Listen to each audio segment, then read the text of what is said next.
Hello everyone, this is me Maha, your English instructor from tutoria.pk.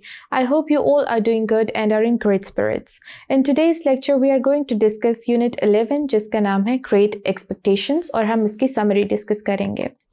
So, first paragraph में हम क्या देखते हैं कि ये जो चैप्टर है एक्चुअली ये एक नॉवल का चंक है जो कि चार्ल्स डिकेंस ने लिखा था और जो भी इसमें इंसिडेंट्स होंगे या वाक़यात होंगे उसकी सेटिंग क्या होगी, वो इंग्लैंड में वाक़या होंगे. They will take place in England और जो टाइम पीरियड दिखाया जाएगा वो 19th सेंचुरी का दिखाया जाएगा.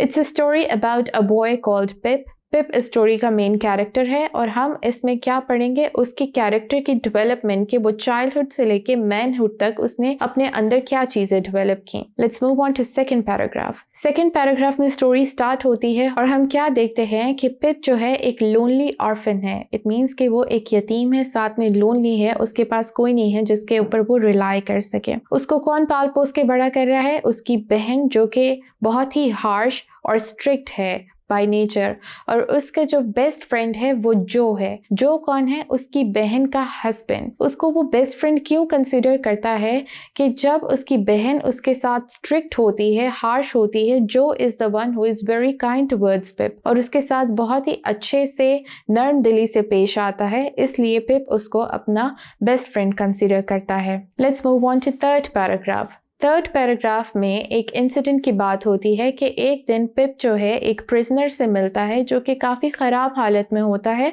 और पुलिस उसको ढूंढ रही होती है और वो एस्केप करके भागा होता है. तो पिप उसको खाने को और पीने को ऑफर करता है. ये जो एक्ट ऑफ काइंडनेस है प्रिजनर के दिल में घर कर जाती है और वो इस एक्ट ऑफ काइंडनेस को पूरी ज़िंदगी याद रखता है और लेटर ऑन इसको रेसिप्रोकेट भी करता है.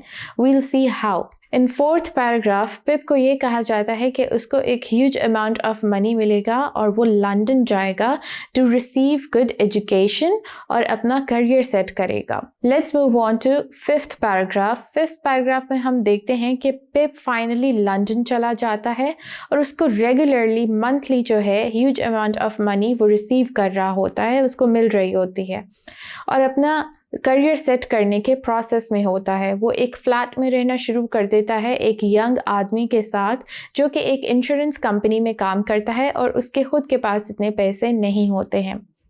कुछ सालों बाद वही प्रिजनर पिप से मिलने आता है और पिप को ये जानने को मिलता है कि कुछ दूसरे कैदियों के साथ उस प्रिजनर को ऑस्ट्रेलिया भेज दिया गया था और ऑस्ट्रेलिया में भी वो पुलिस को एस्केप कर चुका था और वहाँ पे एक वेल्थी फार्मर बन चुका था, विच मीन्स कि वो एक वेल्थी किसान बन चुका था. और फिर पिप को पता चलता है कि actually he was the one जिसके थ्रू पिप को वो पैसे आ रहे थे. ही वॉज द सोर्स और अभी भी पुलिस उसकी तलाश में थी. He was a wanted criminal.